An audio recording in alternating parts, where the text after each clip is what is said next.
Good morning, all. How y'all doing today? I wish that you could see. Here, I'm going to try and turn my camera around because I wish you could see what they are doing to the sky right now in Las Vegas. Look at those chemtrails. Can you believe this? Oh, it's just so annoying how much they're poisoning us and people don't even want to hear it. So anyway, that kind of brings me to the topic of my video. So, I don't know if anybody has ever talked to you guys about something called the 5 steps of grieving. It's a very, very real thing. And I didn't realize that it was such a big deal to do with our process of coming into the Messianic movement. But I saw something regarding it probably about 2.5 years into my walk. And it really did help me to kind of get to the next stage of the grieving process. You guys, a lot of you guys, and I didn't even have this, but I still had to go through the grieving process.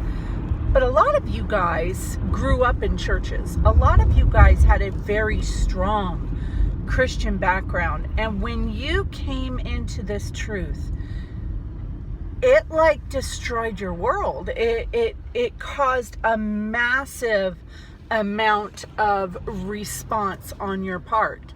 Where it didn't as much with mine, because I started from nothing. So I didn't really have to replace, redo, completely scrap. I didn't have to go through that stuff that a lot of you guys did. I mean, I've actually met people in this movement who were raised to be pastors, who were raised in the church by their pastor parents, you know. So it's a very devastating truth to kind of come to, and it does require a lot of response on our part.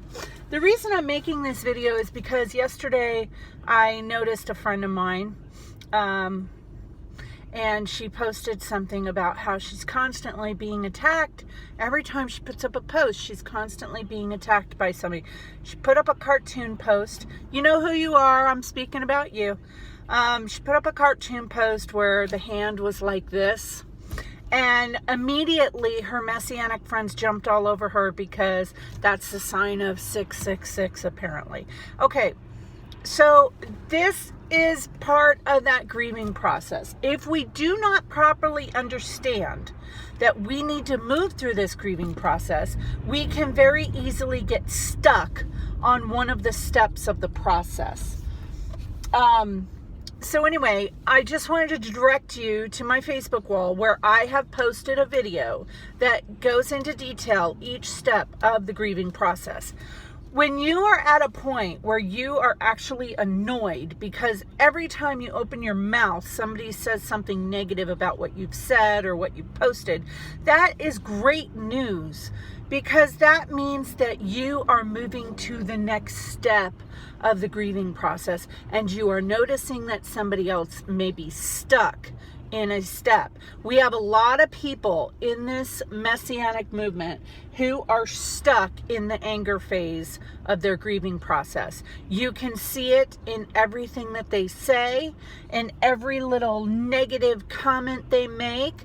You can see it in every pagan bashing comment they make. If every other meme on their wall is pagan this, pagan that, pagan this, pagan that, they're stuck in one of the stages of the grieving process. And that's not to say that our anger is not completely valid. Our anger is valid, but the ultimate thing is to get to that point of acceptance. Okay, this is where we are, and this is what we have to work with. Let's build on that. That's where I am at, and that's why I have a zero tolerance for people who are trying to correct me on a name. I have a zero tolerance for people who are trying to correct me on what calendar I keep. I have a zero tolerance. It has taken me 7 years to get where I am, and I don't need somebody who's been in this movement for 5 minutes to tell me that I'm doing something wrong. I have had to come to acceptance on how I want to wear my tzitzits. I've had to come to acceptance on how I want to keep the Sabbath. What is important to me as far as traditions that I keep. These are things that we all have to figure out on our own. In the process, the steps that we're taking to come into the truth of Messiah. Okay? So I just wanted to reassure you that if you are one of these people who are so fed up with being nitpicked apart, that's great news, because that means you're moving to the next step of your grieving process, and you are that much closer to the step of acceptance. And that's good news. That's where we all want to be. We don't want to be stuck in anger and depression and pain. We don't want that for our lives. We want to move on. We want to get to the ultimate goal, which is to be able to accept where we are and what we're doing, and be able to love God and just be able to love others. We have to understand that when somebody is stuck in one of these grieving steps, they are unable to love their neighbor because they're going to constantly be causing an offense. Okay? And I say this not just to encourage my friends who are over it, who are moving to the next step, but I also say it to discourage some of you and kind of hopefully get your attention to where you can understand why you feel what you feel, and that you need to process it so that you can move to the next level. So anyway, the first step of the grieving process is shock and denial. When somebody presented you with the truth, likely you were angry or in shock or denied it and said, oh, you're crazy. I don't want nothing to do with that. It's very likely that you did that. The second phase of the process is pain and guilt. So I know personally, when I found out the roots of Christmas and the reason why we celebrate Christmas, I felt horrible. I felt so guilty that I had bestowed this lie upon my children, upon my family. And I felt absolutely guilty over it. So number 3 is anger and bargaining. We get to a point where we're bargaining and we're angry about everything. That's the third step. We have to get over that step. So many people in this movement are stuck in that step. And that step, my glasses are filthy. That step is going to put you in a constant place of judgment, where you're going to, because you feel things are being revealed to you, where you're going to pick on others. And, you have no idea what God is revealing in somebody's life.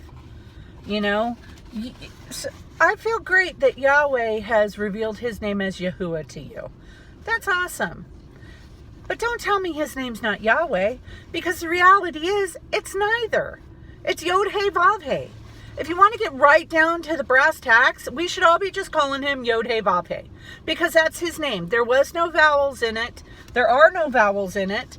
You want to call him Jehovah? Rock it. I call him Yahweh. And I'm not going to change that. Not because it makes you uncomfortable. You're uncomfortable. You need to deal with it. It's not my problem to deal with your issues. So, stop making your issues everybody else's issues. And I'm constantly being attacked for how I say his name. I spoke with a guy the other night on the phone. I had to have been on the phone with him for 2 hours.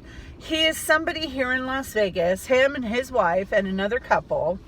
They want to get together and they want to start fellowshipping, and they even want to start their own church. And I asked this guy, I was like, he was just a wealth of information. He had an answer for everything. And I asked the guy, I said, how long have you guys been, walking in this? He tells me 8 months. 8 months. I was like, I've been doing this for 7 years. I know nothing. You've been doing this for 8 months and you want to start a church? What could possibly go wrong? Not only that, I felt compelled within the whole conversation to not say the word God, to not say the word Lord, to only call him or refer to him as Yahuwah. I was like, I'm not going to be able to handle 5 minutes alone in a room with this couple. everything I say is wrong. And I've been doing this for 7 years. And somebody who's been doing it for 8 months is telling me that everything that I say and everything I do is wrong. So, this is just exactly what I'm talking about. At 8 months, you have no business starting a church. At 8 months, you are still in the pain and guilt and anger phases of your grieving process. You got no business teaching anybody. You're in a state of learning at that point, and that's all you're good for, is learning. And until you find yourself a teacher, you're going to find yourself in a ditch. I'm telling you guys, there is something to be said for people in authority. Okay? I don't like to submit to people any more than you do. But you know what? There is submission to authority all throughout the New Testament. People were submitting to Paul and Peter. There's a hierarchy of authority within God's plan. You have to understand that. So anyway, I just wanted to make a quick video and just kind of go over that with you. I'm going to actually make 2 videos today. Haha, bonus. But anyway, this is the first, and I just really needed to make this. And like I said, if you're friends with me on Facebook, go to my Facebook wall. I posted a great video that just kind of goes over the 5 stages of grieving, so you can watch that. And just, you know what? I love you guys. Be happy where you are. Don't let anybody rain on your parade. Don't let anybody come along and steal your crown, and don't let anybody knock you off your cloud. You should be on cloud 9 with the information you have and just loving God. And you know what? Unfortunately, I have to agree with Zach Bauer here on this one. I don't think we are all meant to unite. I don't think that we are all meant to congregate together, because there's just some people in this movement that no matter what you do, it's not going to be right. And they want to be a leader. But let me tell you something about those people. Hey, check this out. The goal of our instruction is love, which comes from a pure heart, a good conscience, and a sincere faith. Some have departed from these and have turned to meaningless talk, wanting to be teachers of the Torah, even though they do not understand what they are saying or the matters about which they make their confident assertions. That's 1 Timothy 1:5-7. You should learn that scripture because it applies to so many people who are walking this walk. I love you all. I hope you have a blessed day, and I'll talk to you in the next video.